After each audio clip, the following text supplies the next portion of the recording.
쥐를 액체 안에 담가 놓은 겁니다. 그래서 네. 약간 잔인할 수 있지만은 추를 꼬리에 묶어가지고 오, 어머, 어떡해. 저거 영화에서 나오는 건데 뭐- 왜 이렇게 해놨어요? 쥐가 이제 저 상태에서도 살아있을 수 있기 때문에 잠깐 저렇게 찍은 사진입니다.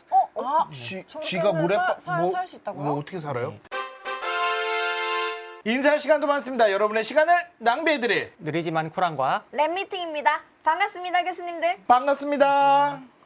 오늘 또 한국화학연구원의 백지훈 박사님이 오셨습니다. 네, 안녕하세요. 한국화학연구원 백지훈입니다. 네, 야. 반갑습니다. 제목이 특이해요. 오늘 독한 친구. 아주 독한 친구입니다. 화학이 살아있던 독한 친구. 오. 오, 치약인가요? 오, 플루어. 네, 저 플루어가 불소라는 뜻일 것 어. 같습니다. 네. 네. 오늘 주제가 플루오린인데 네. 저도 학교에서 배울 때 불소라고 배웠고요. 네. 그래서 이 불소라고 하면은 사람들이 다 어디서 들어봤을까 했을 때 많은 분들이 다 치약을 떠올리실 것 같아가지고 그렇죠. 맞아요. 치약을 준비했습니다. 네. 그래서 불소도 사실 원소의 한 종류인데요. 네. 네. 원소의 이름 뭐 여러 가지 대보라고 하면은 나트륨, 뭐 철, 금 이런 것도 있지만은 네. 소로 끝나는 원소들이 좀 있습니다. 맞아요. 그래서 그 소로 끝나는 원소들이 뭐가 있을까 해서 한번 찾아보았고요. 탄소, 뭐 수소, 산소, 이렇게 질소 이렇게 나가다가 이제 마지막에 불소가 나옵니다. 네. 그래서 저게 한자 말이잖아요. 네. 저도 한자 잘 모르는데 네. 불소라고 하면은 도대체 무슨 한자를 쓰게 돼 불일까 이런 생각을 해보게 되었습니다. 네. 불란서. 프랑스를 옛날에 불란서라고 불렀죠. 한자로. 딱 말씀해주신 것처럼 네. 불소할 때 불은 뜻이 있는 게 아니라 네. 그 불란서 할 때 불처럼 음차라고 하는데요. 외국어를 한자로 표기할 때 음을 비슷하게 따와서 하던 옛날 방식으로 이름을 지은 것입니다. 아, 오, 그래서 그거 맞네. 플루오린의 불자를 그냥 그렇게 따온 거구나. 플루오린 원소 해서 그냥 불소 이름이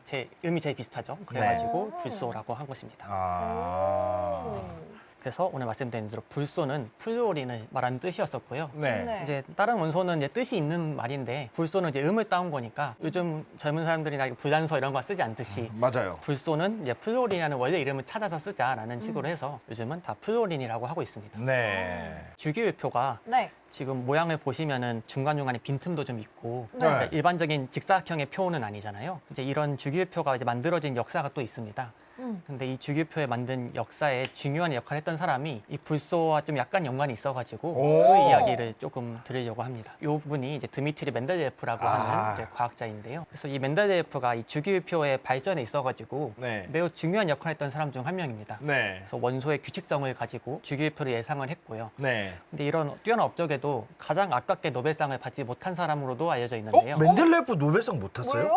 왜요? 예, 노벨상을 만들었는데? 네, 사실 노벨상이라는 게 업적을 쌓고 그게 당대 과학자는 다 인정을 받아야지 아무래도 상을 받을 수가 있는 것인데요. 오. 이제 이 당시에 다른 강력한 라이벌이 있었기 때문에 오. 노벨상을 안타깝게 받지 못했습니다. 사실 이제 멘델예프의 주기율표 같은 경우에는 처음에는 사람들한테 인정을 잘 받지 못했습니다. 왜냐하면은 주기율이라고 해서 원소가 발견된 것들을 좀 나열을 해 보았는데 이게 이제 그 멘델예프의 주기율표를 예쁘게 그려놓은 그림이 있어서 제가 가져왔는데요. 오, 네. 예쁘네요. 이 당시에는 원소가 다 발견된 시점이 아닙니다. 그러다 보니까 아까 저희가 본 100개 정도의 원소가 다 있는 게 아니라 이 당시에 밝혀진 원소를 가지고 뭔가 규칙성이 있는 것 같다. 네. 규칙성이 있으니까 이렇게 표를 그려 나타내면은 가로줄의 의미와 세로줄의 의미를 만들 수 있을 것 같다라고 아, 해가지고 네네. 이제 이 멘델예프가 주기표를 만들게 된 것입니다. 네. 근데 이제 사실 조금 생각해보면 원소가 발견된 것들을 나열을 할 때 당연하게 그냥 어떤 순서로 쭉 칸을 채우게 되겠죠. 네. 근데 멘델예프는 원소의 특징을 보게 되고 네. 특징에 따라서 이 자리는 아직 원소가 발견되지 않았지만 적어도 이 발견된 원소는 이 칸에 들어가는 게 아닌 것 같으니 빈 칸을 만들어두고 주기표를 만들게 되었습니다. 오, 똑똑해. 근데 문제는 그 원소가 멘델예프가 한참 이 주기표를 발표했을 때는 밝혀지지 않은 원소였으니까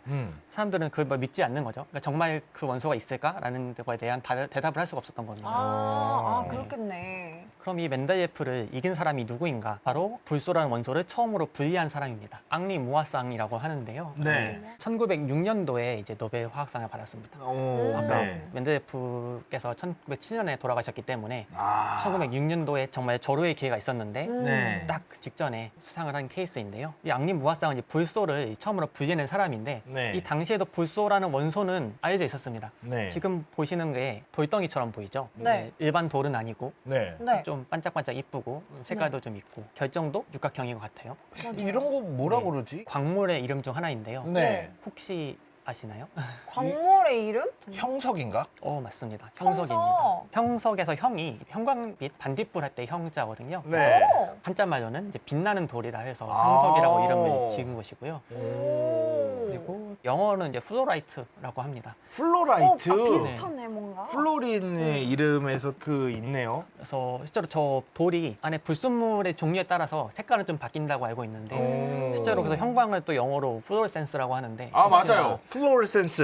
네, 여기서 또 어원이 있어가지고 이게 나왔습니다. 아. 이 형석 안에 새로운 원소가 있다는 걸 알고 있었는데 네. 사실 형석을 처음에는 이제 산업적으로 응용된 것으로 한다면은 초반에는 유리 가공할 때 좀 쓰였다고 합니다. 형석에다가 산을 붓게 되면은 또 새로운 산이 나오거든요. 현재는 우리가 이제 불산이라고 부르는 플로로와 수소산. 네. 이 불산이 유리를 녹이는 특성이 있어가지고 어. 이제 유리를 녹여요? 녹여요? 예, 예. 그래서 유리의 정밀한 가공을 할 때 사용했다는 기록이 알려져 있고요. 오.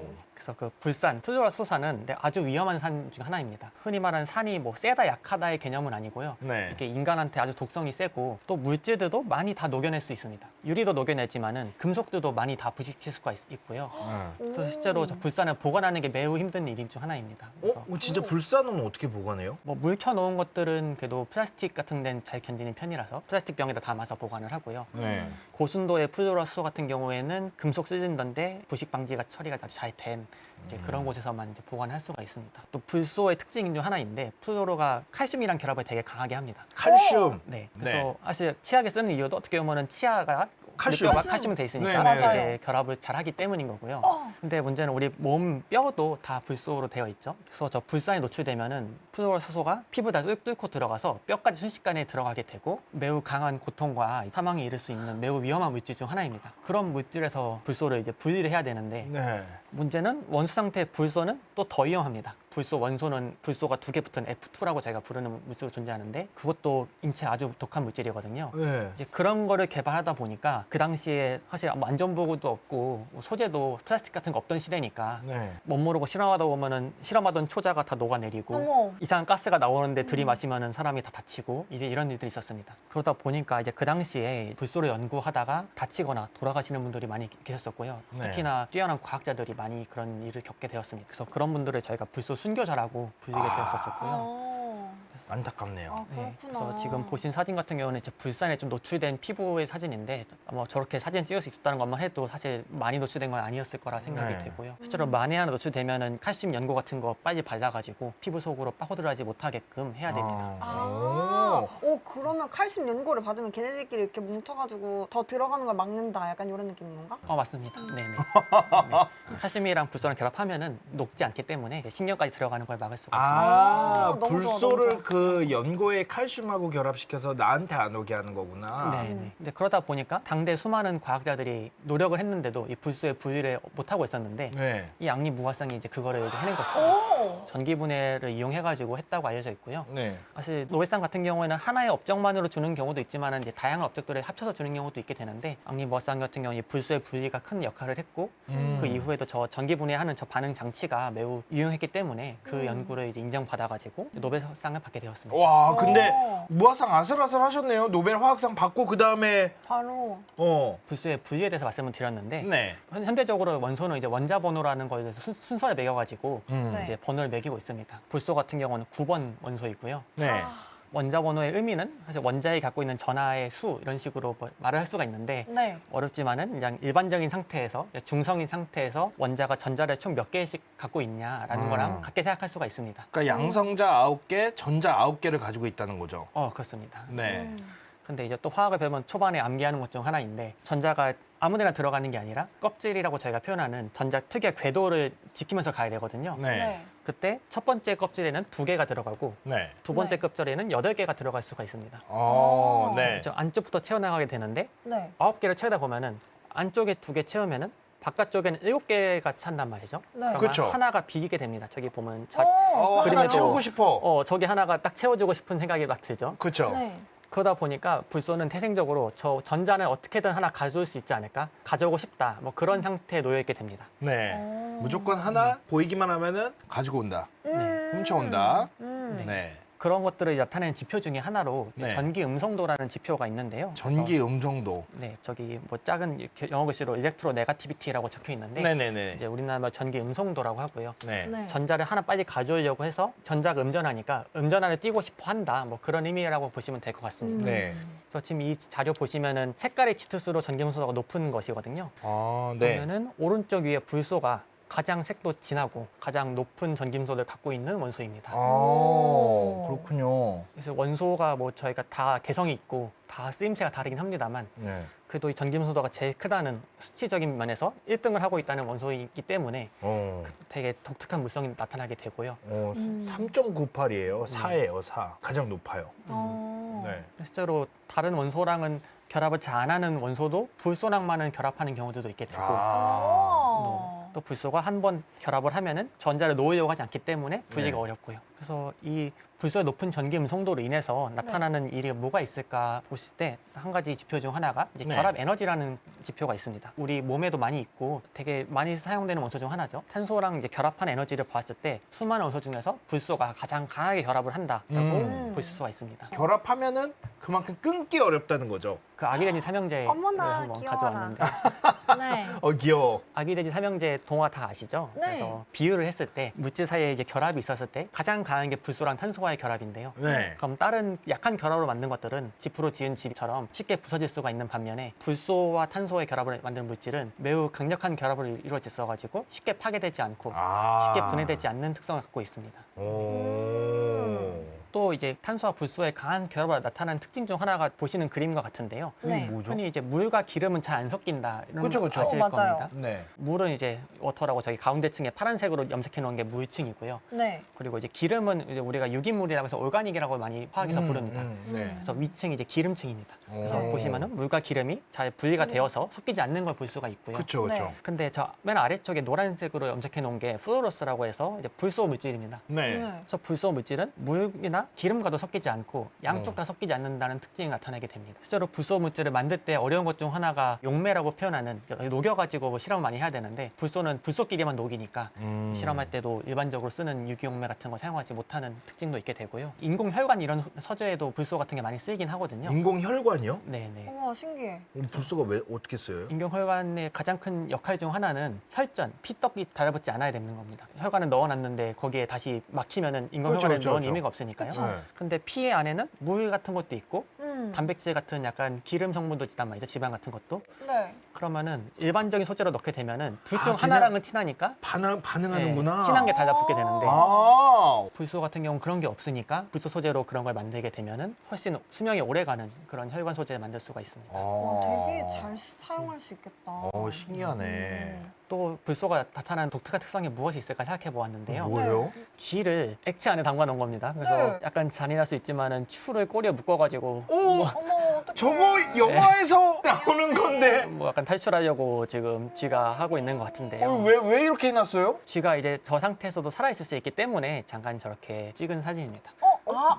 쥐가 물에 살 수 있다고요? 뭐 어떻게 살아요? 네, 저 안에 채워진 게 물이 아니고 역시나 불소로 만든 불소 소재입니다. 그래서 근데 불소 소재 같은 경우는 산소를 많이 녹일 수가 있거든요. 네. 그래서 일반적인 물에 녹는 것보다 수십 배 이상 녹일 수 있기 때문에 마치 물고기도 아가미로 이렇게 호흡을 하면은 그 안에 있는 산소 어떻게든 끄집어내잖아요. 근데 육상 동물들은 그런 게 좀 힘들죠. 폐 그렇죠. 호흡은 훨씬 효율이 좀 네네. 떨어지기 때문인데 불소 액체는 훨씬 산소를 잘 녹이기 때문에 저 안에서 호흡을 하는 걸로 살 수가 있다고 합니다. 근데 폐 물 차지 않아요? 폐에 불소가 들어가지 않나요? 나중에 잘 건조시켜야죠. 근데 이게 표면 장력이 좀 달라가지고 오. 바로 이렇게 망가지진 않는 것으로 알고 있고요. 오. 네, 실제로 인공 혈액 소재로 이제 사용할 수 있다고 알려져 있습니다. 아, 그래서 인공혈액. 피에 헤모글로빈 대신에 저게 산소를 녹여서 운반을 해주는 거죠.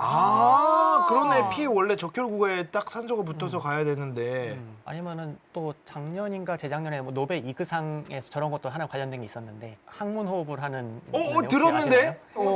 뭐죠? 아, 나 정확하게 모르겠는데 그거 보기는 한 것 같아요. 사람이 사고가 나거나 하면은 호흡기를 못 쓰는 경우가 생길 수 있습니다. 네. 네. 맞아요. 근데 사람이 숨을 쉬어야지 살 수가 있잖아요. 그렇죠. 네. 그럼 어떤 식으로든 다른 방식으로 호흡할 수 있지 않을까 했을 때 사실 이런 피부 같은 것들은 이제 물질을 다 차단해 주는 게 피부가 역할이니까 그런 게 안 되지만 우리 몸에 점막으로 되어 있는 부분들은 상대적으로 좀 물질의 교류가 좀 가능합니다.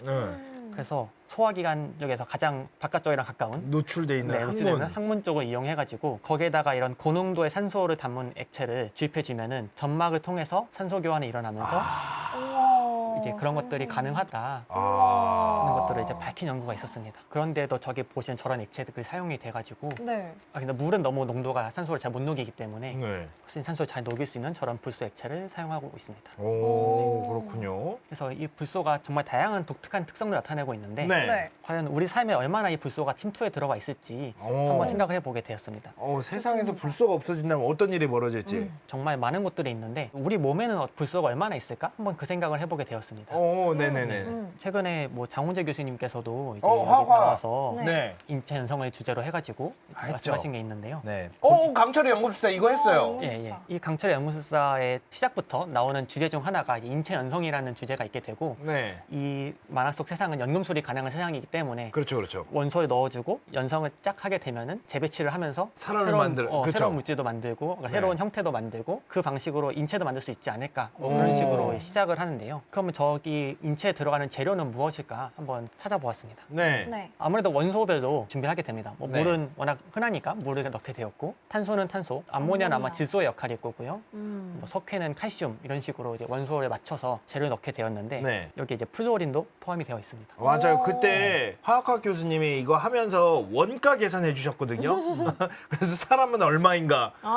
이렇게 원가 계산도 해주셨었어요. 기억이 안 나네 얼마였는지. 네, 그때도 보면은 플루오린은 워낙 구하기 어려워서 맞아요, 못 구했을 맞아요. 것이다 이런 네. 식으로 하셨더라고요. 어. 실제로 아까 초반에 말씀드린 대로 워낙에 위험한 물질이기 때문에 아마 구하기 어려웠을 거라 생각이 되고요. 생산 단가 60만 원 해주셨습니다. 네. 해주셨습니다. 네, 그래서 보시면은 플루오린이 7.5g이 들어간다고 네. 했는데 과연 실제 우리 몸에는 얼마나 플루오린이 있을까 한번 오. 이제 자료 좀 찾아보았습니다. 네네네. 실제로는 80g 성인 기준 한 2.6g 들어있다. 오. 사실 플루오린 같은 경우는 사람마다 편차가 크기 때문에 범위가 한 1배에서 6배 정도까지 좀 차이가 많이 나는 원소로 알려져 있습니다. 그러니까 사실 물 같은 경우는 인체 70%가 대략 물이다 이런 것처럼 범위가 크게 변하지 않는데 불소는 좀 많이 변하는 편이긴 합니다. 그래서 그 이유가 불소가 사실 우리 몸에서 역할이 그렇게 크진 않거든요. 그래요? 근데 불소를 섭취하게 되면은 보통 물에 녹아 있는 불소 이온 형태로 섭취를 하게 되는데 네네네. 그게 치아나 뼈에 결합을 해서 아까 말씀드린 대로 불소는 칼슘이랑 잘 결합한 특성이 있기 때문에 바로 그쪽에 달라붙어 버려가지고 있게 되고요.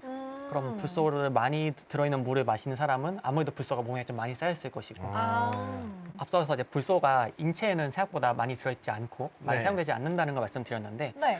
또 요즘 더운 날씨에 되게 중요한 것 중 하나가 에어컨이죠 저희는. 그렇죠. 네. 에어컨 없이 지금 살 수가 없어요. 살 수가 없어요. 네. 정말 이제 에어컨 없이 못 사는 세상이 되어버렸는데 맞아요, 네. 맞아요. 저 에어컨에 가끔 가스가 찼다 이런 얘기 하실 때 있을 겁니다. 네. 아마 네. 틀어도 찬바람 안 넣으면은 어디 가서 가스 보충해야 된다든지 이런 식으로 네. 하는데 그 안에 들어가는 거 저희가 냉매라고 하게 되고요. 네. 그 냉매가 보통은 기체 사용으로 존재하기 때문에 저희가 가스라고 그냥 부르게 됩니다. 근데 네. 거기에 들어가는 게 또 불소 화합물입니다.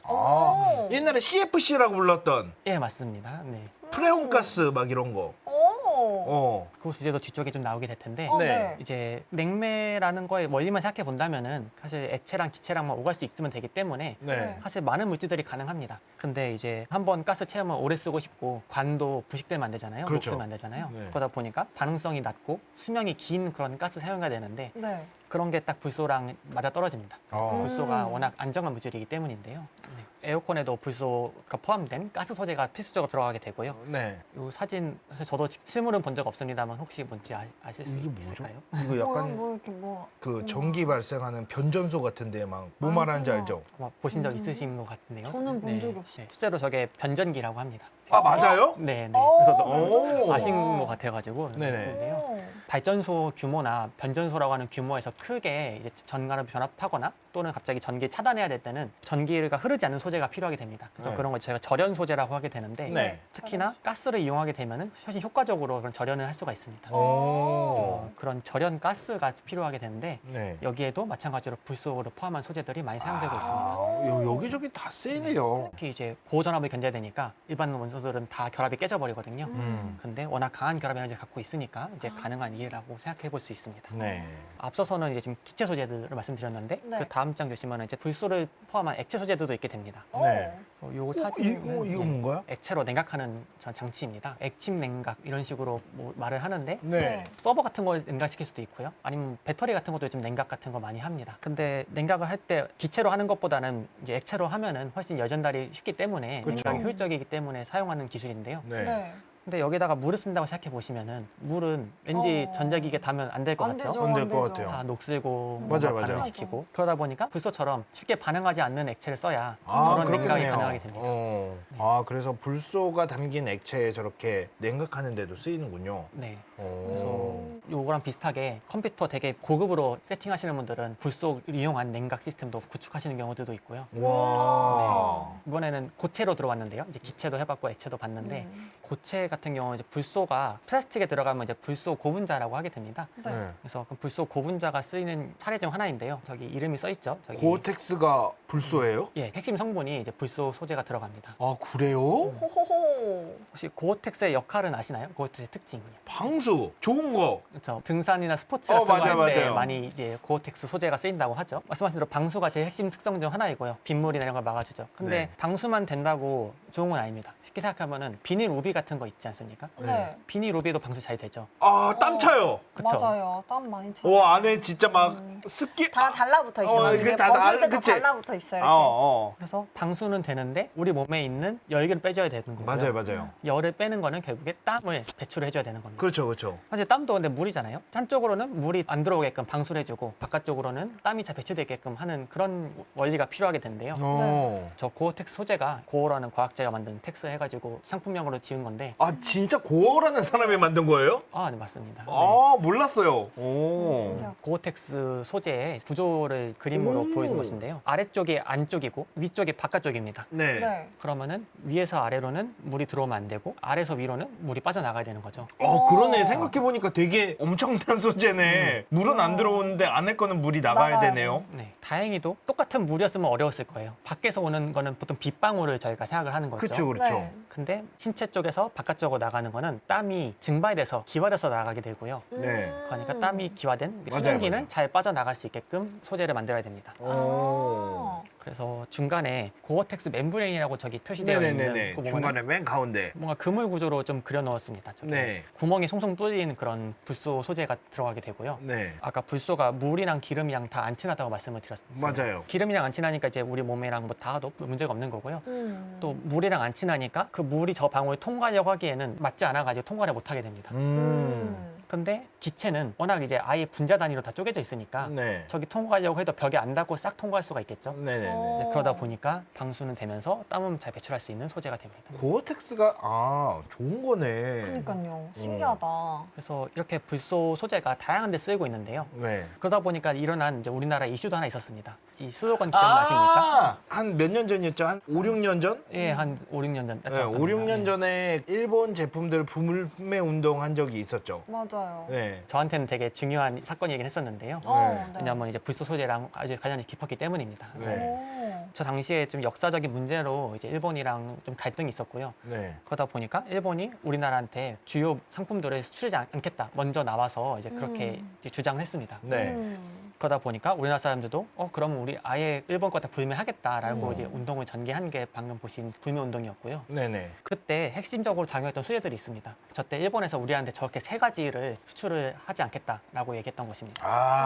치사하게. 이름이 좀 어렵게 써 있지만 프루올린 폴리이미드라는 게 있는데 네. 네. 앞에 프루올린이 들어가죠. 네. 뭔가 불소가 들어간 폴리 무슨 플라스틱 같은 거겠다라고 생각 볼 수 있을 것 같고요. 네네네. 네. 두 번째 것도 고순도 불화수소 하면은 불화가 들어가죠. 저것도 네. 불소 소재고요. 뭐 세 번째 거는 포토레지스트라고 해서 반도체에서 쓰이는 되게 중요한 소재 중 하나인데요. 네. 네.